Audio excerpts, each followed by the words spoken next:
Bonjour Gaëlle et Alison. Bonjour. Vous êtes des membres de l'association Menstruaction. Comment vous est venue l'envie et l'idée de créer cette association? Donc je l'ai créé il y a 2 ans déjà parce que pour moi, il y avait un énorme tabou sur les règles et j'ai été informée de la précarité menstruelle via un article et ça m'avait percuté parce que sans cet article, je m'en serais pas rendu compte. Et de là est venue l'idée de créer un vrai mouvement pour pouvoir aider localement parce que c'était quelque chose qui se basait surtout à Paris.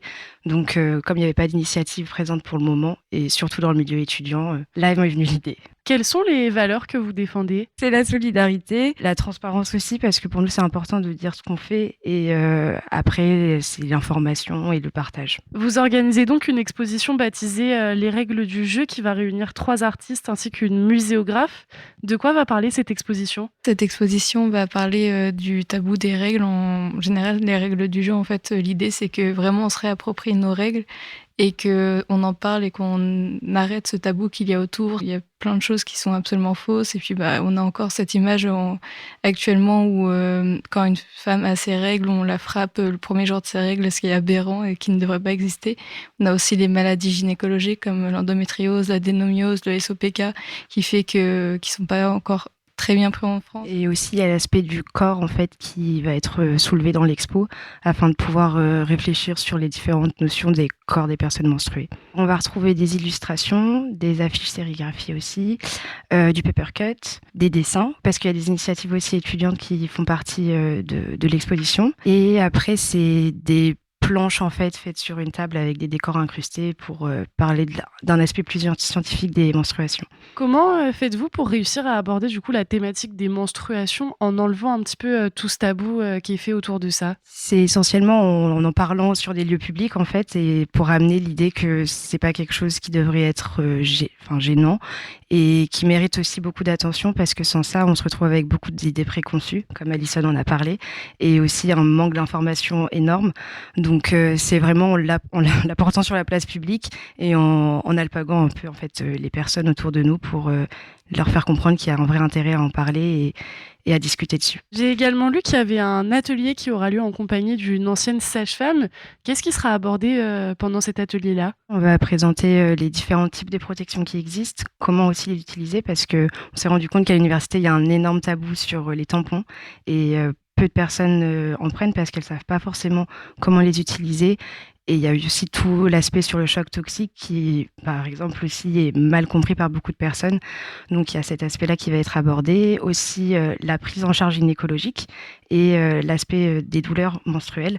Comment les comprendre et essayer de jauger sur les douleurs qui peuvent être dites très graves et qui nécessitent du coup un soutien médical derrière. Est-ce que au quotidien, avec votre association, donc, vous essayez également de lutter contre la précarité menstruelle? Complètement, c'est un des aspects de l'association. Par exemple, on fait des collectes énormément. On a mis aussi en place des boîtes à dons à l'université. Au-delà de ça aussi, la précarité menstruelle, on l'entend dans le sens d'un manque d'information. Donc ça passe aussi par nos activités de sensibilisation. Aussi, à l'université, ils ont mis en place, il y a maintenant 1 an, des distributeurs dans les toilettes de chaque composante.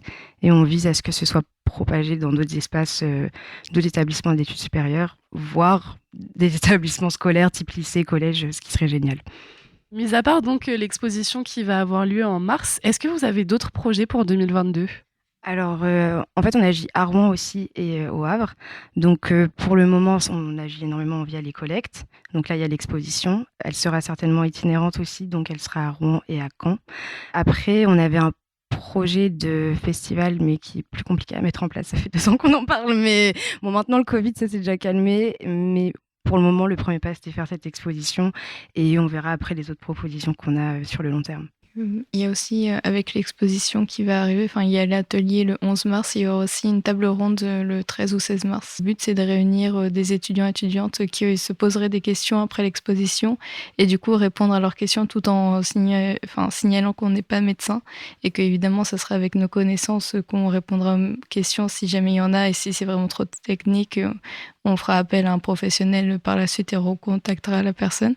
Mais du coup, le but, c'est vraiment de répondre aux questions qu'il y a là-dessus et vraiment d'avoir cette table ronde comme une safe place entre personnes, sans qu'il y ait vraiment un aspect trop médical et parce qu'on a besoin aussi de groupes de dialogue, surtout dans le cadre des maladies qui sont parfois très dures, où on sait qu'il y a de la dépression qui peut arriver. C'est vraiment très important, ces groupes de parole, pour pouvoir extérioriser quelque part. Et justement, vous, en tant que membre de l'association, est-ce que vous aidez, par exemple, ces personnes, là, enfin, surtout des femmes, qui peuvent peut-être venir vous voir, en étant mal ou qui ont des problèmes? Pour le moment, on a eu quelques cas, mais c'est très rare. Il y a encore beaucoup de tabous. N'étant pas professionnel, on préfère rediriger pour pas donner de fausses informations non plus derrière ou poser un diagnostic qui n'a pas lieu d'être. Donc, on redirige essentiellement. Ça fait une petite communauté où on se soutient tous ensemble et puis dès qu'il y a une crise de douleur, on s'envoie des courages, t'inquiète, tu vas y arriver. Enfin, c'est vraiment une communauté qui est importante. Et c'est pour ça la nécessité de faire ce genre d'exposition. Et je remercie Gaëlle d'avoir bien voulu mettre en place ce projet. C'est parce que du coup, ça permet aussi de mettre sous la lumière des choses que, par exemple, je rencontre plein d'étudiants et étudiantes qui refusent de croire que ils ou elles sont malades, parce que pour eux, ça serait quelque chose de vraiment très grave de se dire qu'ils sont malades. Et donc, c'est en faisant ce genre d'initiative que du coup on se rend compte qu'on n'est pas seul, qu'on peut être accompagné et qu'il faut faire les démarches parce que pour sa propre santé, sa santé physique autant que mentale, c'est vraiment très important de le faire. Tu as parlé donc, de réseaux sociaux sur lesquels vous partagez vos expériences. C'est quoi les réseaux sociaux sur lesquels on peut vous retrouver? Celui de l'association, c'est Menstruaction tiré du bas sur Instagram. Et après, sur Facebook, c'est Menstruaction LH Rouen. Après, pour l'endométriose, c'est plus le compte d'Alison qui en parle localement, en tout cas, de ce qu'on connaît. Le vernissage, ce sera du coup le 1er mars, mardi prochain à 18h30. Et on espère vous voir nombreux. D'accord, merci beaucoup. Merci à vous. Merci à vous.